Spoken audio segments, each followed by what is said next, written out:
তো আজকের আমার মেয়ের ক্লাসের নাচের ক্লাসের আজকে প্রোগ্রাম ছিল। তো দেখতেই পাচ্ছ সাজুগুজু সব কমপ্লিট হয়ে গেছে। তো আমার কাজ থেকে আসতে দেরি হয়ে গেছে, তো ওর দিদি সাজিয়ে দিয়েছে। তো এটা হচ্ছে একটা স্কুলের পাশেই আর কি একটা প্রোগ্রাম হচ্ছে, সেই উপলক্ষে রক্তদান শিবির উপলক্ষে। তো ওদের আর কি ম্যাম কিছু বাচ্চাদের নিয়ে প্রোগ্রাম করছে। তো আমি নিয়ে চলে এসেছি। আসার পরে ও বলছে আমার শাড়ি পরানো ঠিক হয়নি, ম্যাম পরিয়ে দিয়েছে, তুমি ভালো করে পরিয়ে দাও, আমার খুলে যাচ্ছে, ঢিলা হয়েছে। আমি যে থাক, এখন একটু পরেই তো নাচ শুরু হবে, এখন সব খুলে যদি আমি পড়াতে থাকি অনেক সময় লেগে যাবে, ম্যাম এসে আবার বকাবকি করবে। তো আমি একটুখানি আর কি ঠিকঠাক করে দিলাম, টাইট করে দিলাম সায়াটা মানে ভেতর থেকে। তো যাই হোক, তো দেখো ওর দিদি ওকে সাজিয়ে দিচ্ছে। আর দিদির সাথে আর কি কত বায়না, কত খুনসুটি। আমি যখন সাজাবো না, তখন একদম চুপচাপ, কোনো কথা বলবে না। তখন আর কি মুখে একটা কোনো কথা নেই। আর ও দিদির সাথে দেখাচ্ছে কেন চুপচাপ, যে কত বায়না, কত কথা। যেখানে 3:30 4টার মধ্যে, সেখানে 6টা বেজে গেছে, এরকম। হ্যাঁ, এদিকে তো ম্যাম ফোন করছে সমানে আসার জন্য। সব মেয়েদেরকে তো এক জায়গায় করবে, সেই জন্য আগের থেকেই ডেকে আর কি একসাথে করবে তারপরে। তো যার জন্য ম্যাম আগের থেকেই রেখেছে। নাচ প্রায় শুরু হয়েছে 6টা বেজে গেছে, কিন্তু আমাদের 3:30 সময় আর কি যেতে বলেছে। সব মেয়েদের এক জায়গায় করবে, তারপরে তো আর কি শুরু করবে, তার জন্য তো আমরা আগেই চলে গেছিলাম। তো এইদিকে সাজতে সাজতে একটু দেরি হয়ে গেছিলো যদিও।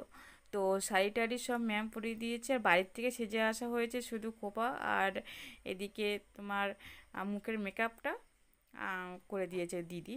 আমি কিছুই করিনি, আমি একটু লাস্টের শাড়িটা ঠিক করে দিয়েছি। ব্লাউজটা আমি নিজে হাতে সেলাই করে দিয়েছি, তাও খুবই ঢিলা হয়েছে, এত পরিমাণে রোগা তো। আর দেখো, আমি পিঠের দিকে সব দিকেই সেলাই করে করে একদম ছোট্ট করে দিয়েছি। ছোটো ব্লাউজই কিনেছিলাম, কিন্তু ওর সাইজে তো ব্লাউজ পাওয়া যায় না। তো আমি কোনো রকমে আর কি সেলাই করে দিয়েছি। তো কালকেই কিনেছি, আজকে প্রোগ্রাম ছিল। তো ম্যাম বাড়ি থেকে নিজের থেকেই অনেক কিছুই এখানে দিয়েছে, নাকের নোলক টোলক, তারপরে গলার হার। হুম, এগুলো ম্যামই দিয়েছে, আর আমাদের বাদবাকি বাড়ির থেকে সব কিছু। শাড়িটা হচ্ছে ম্যামই নতুন, এটা একদম ফার্স্ট নতুন শাড়িটা কিনতে, পাড় বাঁধানো ম্যামই দিয়েছে। তো দেখো কত পুচকু পুচকু বাচ্চারা, কত সুন্দর। ম্যামরা এখন রেডি করছে, ওদের এখন নাচ শুরু হবে। তো বন্ধুরা, তোমরা দেখতে থাকো ভিডিওটা প্রথম থেকে শেষ পর্যন্ত। ভালো লাগলো অবশ্যই আমাকে সুন্দর সুন্দর কমেন্ট করো, ঠিক আছে? চলো। মন মিটেছে মোহন ফুলের বাসি গো, মন মিটেছে মোহন ফুলের বাসি, মন মিটেছে মোহন ফুলের বাসি গো, মন মিটেছে মোহন ফুলের বাসি।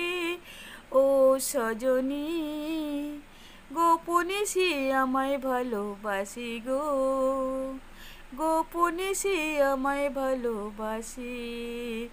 ও সজনী, গোপনে সে আমায় ভালোবাসি গো, গোপনে সে আমায় ভালোবাসি।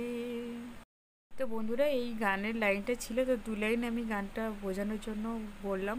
কেন কি গানটা তো আমি এখানে দিতে পারবো না, এখানে কপিরাইট এসে যাবে। তো যার জন্য পুরো ভিডিওটা তোমাদেরকে আমি শেয়ার করতে পারলাম না, একটুখানি দিলাম। অনেক বড় ভিডিও, 5 মিনিটের। তো যার জন্য আমি ভিডিওটা একটুখানি তোমাদেরকে দেখানোর জন্য, বোঝানোর জন্য তো শেয়ার করলাম তোমাদের সঙ্গে। তো কেমন লাগলো অবশ্যই বলবে, ভালো লাগলে লাইক কমেন্ট শেয়ার করে সাবস্ক্রাইব করে আমার পাশে থেকো। তাহলে চলো, টাটা, তোমরা সবাই ভালো থেকো। চলো।